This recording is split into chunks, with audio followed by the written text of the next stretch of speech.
Hello all, welcome back to my channel. इस video में आज हम बात करेंगे हमारे वियतनाम ट्रैवल की, जो एक अमेजिंग फैमिली ट्रिप था। इस फैमिली ट्रिप में टोटल 8 लोग गए थे और ये ट्रिप हमने दिसंबर में की थी। इस ट्रिप में हमने वियतनाम की 3 ब्यूटीफुल सिटीज को एक्सप्लोर किया, हो ची मिन सिटी, दा नांग and last is the capital of Vietnam is Hanoi. मैं इस वियतनाम ट्रैवल की मल्टीपल वीडियोस बनाने वाली हूँ, जिसमें मैं शेयर करूंगी हमारी 10 डेज की itinerary, which is starting from this video. उसके अलावा टिकट्स और ट्रांसपोर्टेशन, वियतनाम का visa process, budgeting, cost, hotels, restaurants, what to carry, must places to visit and so more. अगर आप भी वियतनाम ट्रैवल प्लान कर रहे हो, सोलो, कपल या फैमिली, तो ये सारे वीडियो सीरीज आपके लिए बहुत यूजफुल हो सकते हैं। और सबसे इम्पोर्टेंट टिप, हमने हमारी फ्लाइट्स की टिकट बुकिंग जून 2024 में ही कर ली थी, ताकि हमें बेस्ट डील मिल सके। So early booking is always a good idea. So Vietnam travel की फर्स्ट वीडियो स्टार्ट करते हैं।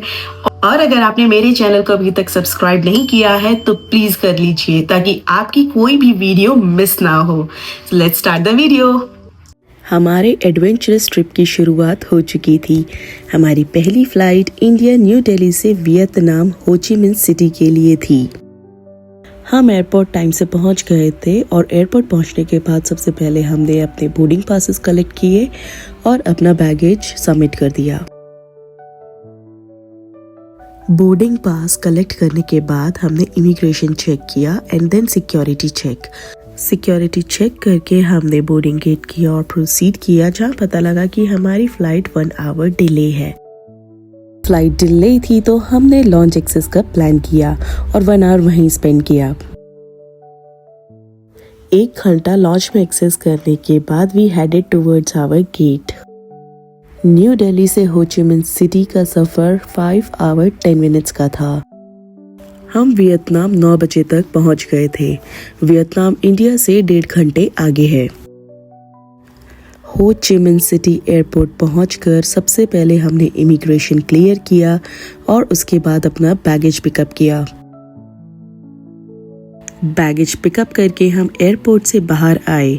हमने पहले से ही कैब बुक कर रखी थी, जो हमें होटल ड्रॉप करने वाली थी। हमारी कैब पार्किंग लॉट में थी, तो उसके लिए हमें 10 मिनट वेट करना पड़ा। दिल्ली में थोड़ी ठंड थी, बट वियतनाम पहुंचने पर यहाँ का वेदर थोड़ा वार्म था। यहाँ का टेम्परेचर 24 डिग्री सेल्सियस था। So we were ready to go and we were very excited. Airport से होटल का रास्ता 1 घंटे का था। होटल चेक इन करने के बाद हम सीधे डिनर के लिए निकले। यहाँ हमें वॉकिंग स्ट्रीट दिखी, जो काफी लाइवली थी।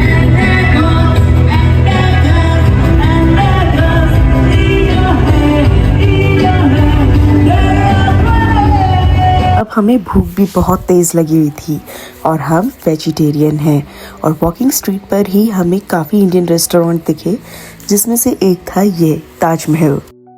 ये रेस्टोरेंट बहुत अमेजिंग था because of the owner, this lady and her son, they both are so welcoming.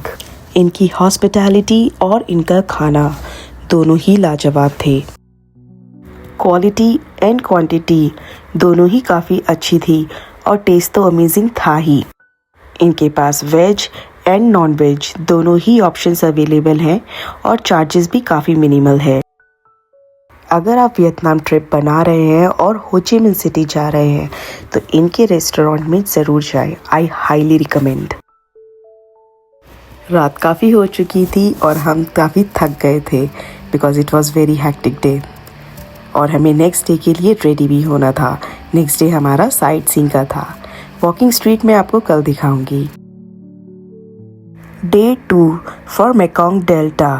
In Mekong Delta we have multiple stops. पहला स्टॉप था बुद्धा टेम्पल, जिसका डिस्टेंस हमारे होटल से 1 आवर 45 मिनट्स का था। सुबह 8 बजे हमें होटल से पिकअप मिला और हम मेकोंग डेल्टा की तरफ निकल पड़े। बस स्टार्ट होते ही हमारे गाइड ने सबसे पहले हमें वाटर बॉटल्स दी ताकि हम फ्रेश और हाइड्रेटेड रहें। उसके बाद उन्होंने पूरा टूर एक्सप्लेन किया कि हम किस जगह जाने वाले हैं और उनका हिस्टोरिकल और कल्चरल इम्पोर्टेंस क्या है। वियतनाम में टेम्पल को पगोड़ा कहा जाता है, जैसे कि हमने विन तरांग पगोड़ा विजिट किया, जिसे एक बहुत ही खूबसूरत और शांत जगह माना जाता है। हमें टेम्पल को एक्सप्लोर करने के लिए 30 to 40 मिनट्स का टाइम मिला। टेम्पल को एक्सप्लोर करने से पहले हमारे गाइड ने हमें टेम्पल के बारे में पूरा ब्रीफ किया, हमें कितना टाइम मिलेगा और हमें क्या क्या देखने को मिलेगा, ये सब हमें बताया। यहाँ आपको बड़े और आइकॉनिक बुद्धा स्टैचूज देखने को मिलते हैं। सीटेड बुद्धा, ये स्टैचू लगभग 24 मीटर्स ऊंचा है। ये अमिताभ बुद्धा को दर्शाता है, जो पीस और एनलाइटमेंट का सिंबल है। और ये रिक्लाइनिंग बुद्धा है, जो 18 मीटर्स लंबे हैं और बुद्धा के फाइनल निर्वाणा को दर्शाते हैं। ये टेम्पल अलग अलग आर्किटेक्चर स्टाइल का एक ब्यूटीफुल ब्लेंड है, चाइनीज, वियतनामीज और यूरोपियन एलिमेंट्स के साथ। जब हम वियतनाम घूमने गए थे तो हमने अपना ड्रोन भी फ्लाई किया था, लेकिन अनफॉर्चुनेटली ड्रोन ने बुद्धा स्टैचू के पास क्रैश कर दिया। अच्छी बात ये थी कि ड्रोन बिल्कुल ठीक था, बस थोड़ा सा मिसबैलेंस हो गया था। ये सब इसीलिए हुआ क्योंकि हमने कैलिब्रेशन नहीं किया था। So this is very important tip for drone users. Drone उड़ाने से पहले कॉम्पास कैलिब्रेशन करना बहुत ज़रूरी है, स्पेशली जब आप नई लोकेशन पर हो। इससे ड्रोन एक्यूरेट डायरेक्शन पकड़ता है और क्रैश होने के चांसेस कम हो जाते हैं। खैर, ये तो ड्रोन के साथ हमारी छोटी सी मिसहैपनिंग थी। इससे बड़ी मिसहैपनिंग आगे हुई थी, जो मैं आपको आगे स्टोरी में बताऊंगी। 30-35 मिनट्स तक टेम्पल एक्सप्लोर करने के बाद अब हम अगले स्पॉट के लिए निकल पड़े थे, जो सिर्फ 10 मिनट की राइड पर था। 10 मिनट की ड्राइव के बाद हमें एक क्रूज बोट ले जाया गया, जहां से हमें अगले स्पॉट के लिए बोट से जाना था। क्रूज बोट पे वॉशरूम्स, सोवेनियर शॉप्स, कॉफ़ी और स्नैक्स के स्टॉल अवेलेबल थे, तो अगर आपको कुछ चाहिए हो या फ्रेश होना हो तो ये एक परफेक्ट स्टॉप है। हमने भी यहाँ जल्दी से अपनी कॉफ़ी ली और अगले स्टॉप के लिए रेडी हो गए। बोट पर चढ़ने के बाद अगले स्टॉप का रास्ता 15 से 20 मिनट का था।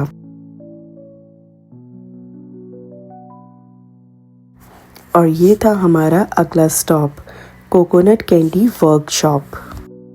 ये जगह खास तौर पर अपने हैंडमेड कोकोनट कैंडीज के लिए फेमस है।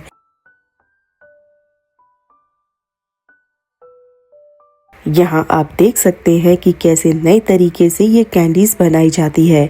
ये कैंडीज सिर्फ कोकोनट, मिल्क और शुगर से बनी होती है, बिना किसी आर्टिफिशियल फ्लेवर्स के। ये काफ़ी फेमस है टूरिस्ट के बीच और आप यहाँ से फ्रेश कैंडीज परचेज भी कर सकते हैं।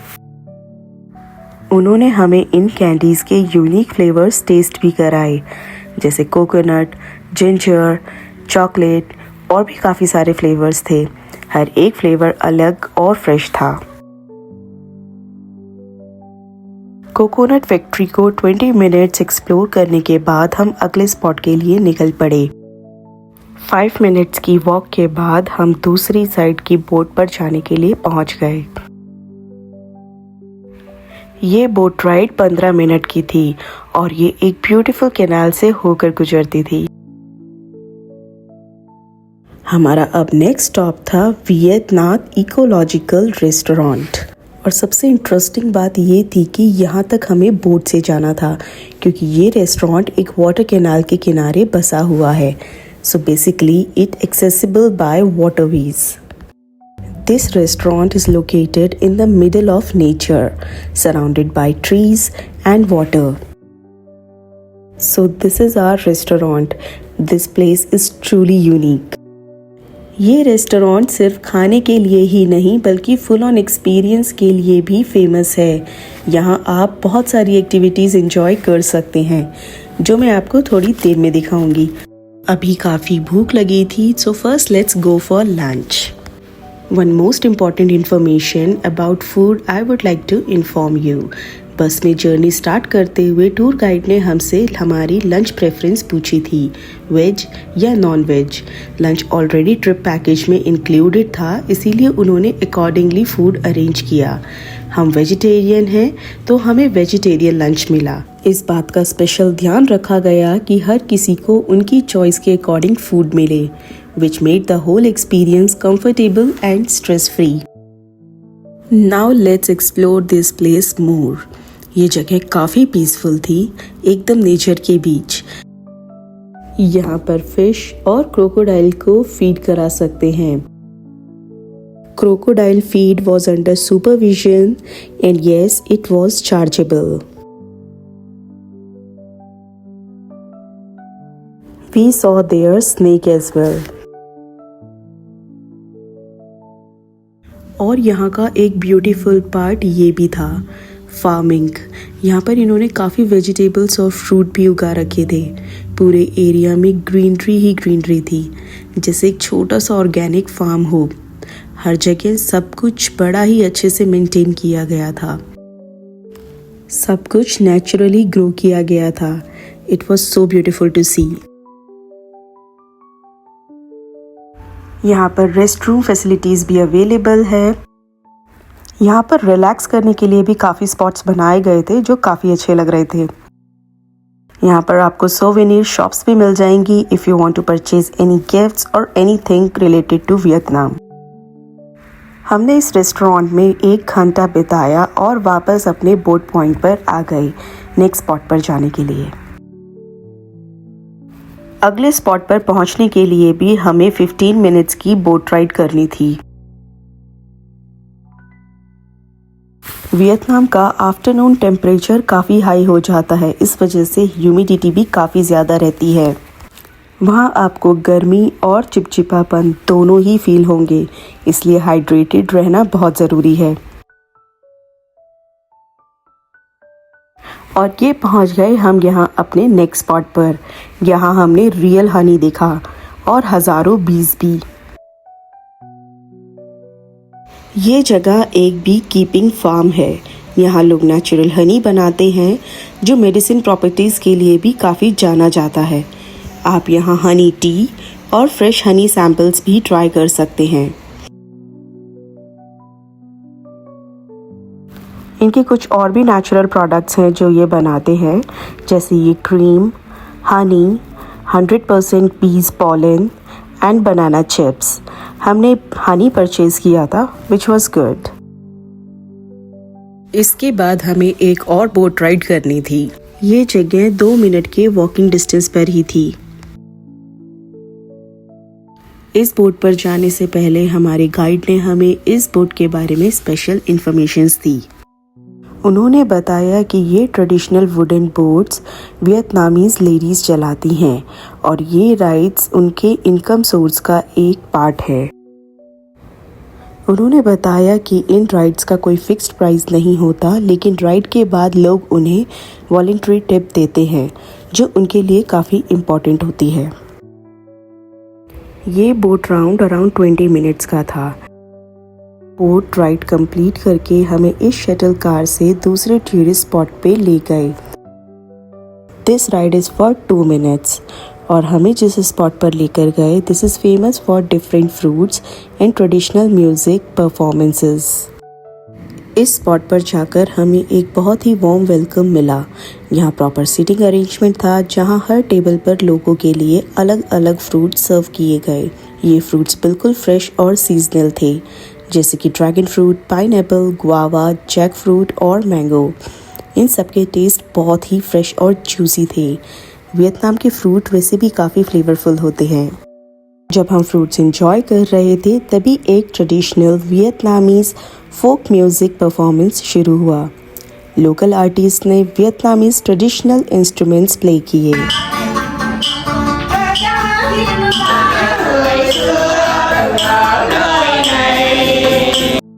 परफॉर्मेंस कंप्लीट होने के बाद अराउंड 3 PM हम वापस क्रूज पोर्ट पर आ गए। वहाँ से हम बस में अपने होटल के लिए निकल पड़े। बस में हमें कुछ रिफ्रेशमेंट्स और पानी दिया गया, जो थकान के बाद काफ़ी रिफ्रेशिंग लगा। रास्ते में बस ने दूसरे पैसेंजर्स को उनके होटल पर ड्रॉप किया और फाइनली अराउंड 5 PM हमें भी हमारे होटल पर ड्रॉप कर दिया गया। गर्मी बहुत थी तो हमने पहले थोड़े रिफ्रेशिंग शेक्स लिए और इसके बाद होटल में थोड़ी देर रेस्ट किया और फिर डिनर के लिए फिर से ताजमहल रेस्टोरेंट गए। उनका खाना इतना टेस्टी था कि हम बार बार वहाँ खाना प्रेफर कर रहे थे। डिनर के बाद हम थोड़ी देर के लिए वॉकिंग स्ट्रीट एक्सप्लोर करने गए। ये स्ट्रीट वियतनाम की नाइट लाइफ का एक हाईलाइट है। यहाँ हर जगह से तेज़ म्यूज़िक सुनाई देता है। Colourful lights, live performances, street dancers और बहुत सारी हसल पसल देखने को मिलती है।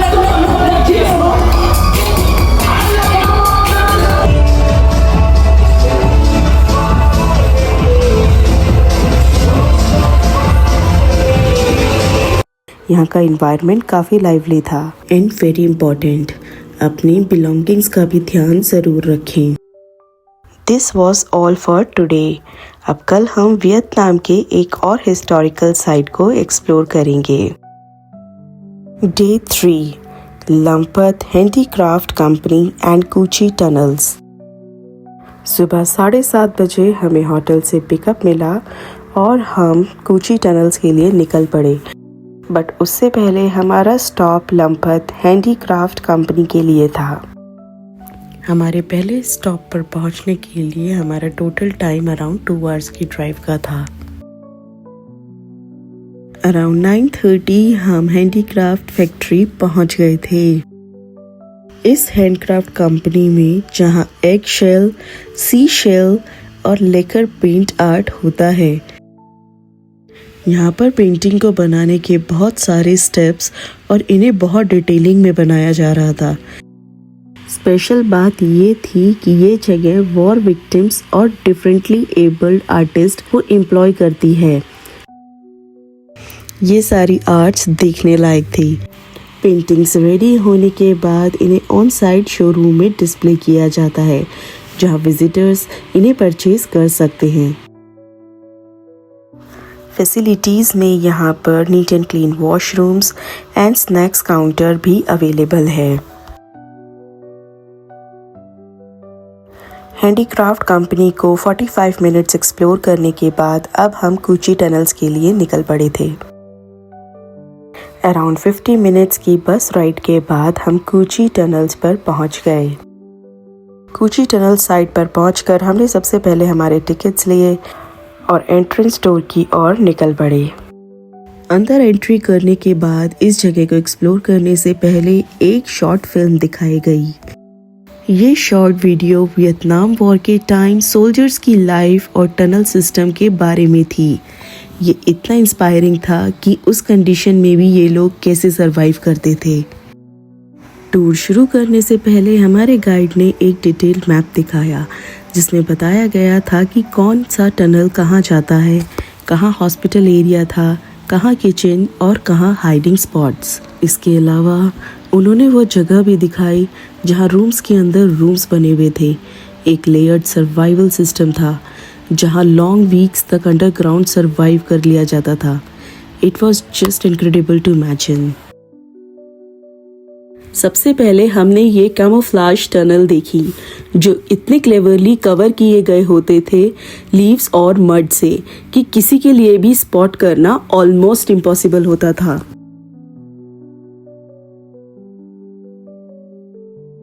टनल्स इतने एक्सपर्टली छिपाए जाते थे कि ग्राउंड पे खड़े होके भी समझ नहीं आता एंट्री पॉइंट कहाँ है। टनल्स के बाद हमने ये रियल ट्रैप्स देखे जो वॉर के टाइम पर एनिमीज के लिए बिछाए जाते थे। These are hidden pit traps जो एनिमीज को कंफ्यूज और हर्ट करने के लिए बनाए जाते थे। ऑक्सीजन पिरामिड या वेंटिलेशन सिस्टम भी ग्राउंड पे बनाए जाते थे जो मिट्टी और लीव्स से कवर होते थे। वॉर के टाइम जब लंबे टाइम तक के लिए इन्हें अंडरग्राउंड होना था तो इस ऑक्सीजन पिरामिड से वो सांस लेते और लंबे टाइम तक सरवाइव कर पाते थे। वहां पर और भी काफी सारे ट्रैप्स थे जो उन्होंने वॉर के टाइम पर बनाए थे। ये था फाइटिंग बंकर। ये टनल्स वियत कॉन्ग सोल्जर्स के लिए सिर्फ हाइडिंग स्पॉट नहीं थे, बल्कि ये यूज होते थे as communication routes, hospitals, food और वेपन स्टोरेज, सप्लाई लाइंस और even living quarters for countless north Vietnamese fighters. Tunnel के अंदर बना था एक हिडन किचन। ये लोग अंडरग्राउंड कुकिंग करते थे ताकि स्मोक बाहर ना दिखे। स्पेशल टेक्निक से खाने के धुएं को फिल्टर और लॉन्ग टनल्स के थ्रू बाहर निकाला जाता था। टूर के एंड में आपको मिलता है एक super exciting chance real gun से शूटिंग करने का।